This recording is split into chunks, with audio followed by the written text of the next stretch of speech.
Workers at this steel mill and their families have waited for the news which will decide their futures, and today that news came. The announcement: there's no money to pay them any longer, and almost 2,000 jobs are to go. Even the mill's boss, who delivered the news, admitted he's out of a job himself and the future is bleak. The world of steel is still getting worse, so you then have to look forward and say, is there any prospect of bringing this plant back in the short term? And the decision from the board was there is not. The steel they make here has never been better. The mill has never been more efficient. But this plant in the northeast of England has seen the price of its product slump, with Chinese mills dumping their steel on the global market at a price Redcar just can't match. Linda's brother and son-in-law lost their jobs this morning. Tonight there'll be thousands of families like hers. There's lots of engineering companies, lots of businesses in the wider community that will go to the wall. Barbers, people selling burgers at the works gates. It just is such a big ripple in the pond, and it will touch thousands and thousands of families. The people of Teesside have fought before to keep this steelworks open, and they're ready to fight again.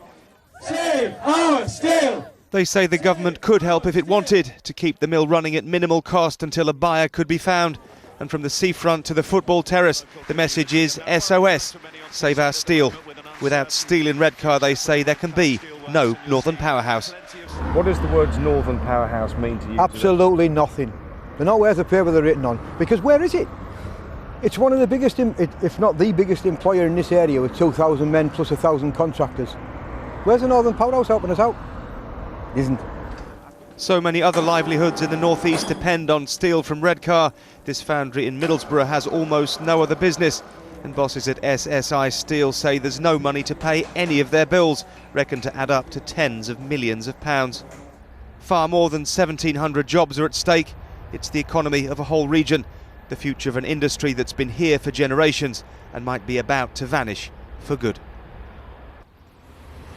Well, workers are leaving here tonight not knowing if they're going to come back. There are two parts of the steel plant which are still running, the coking ovens and the power plant, and there's enough coal to run those for the next 7 days.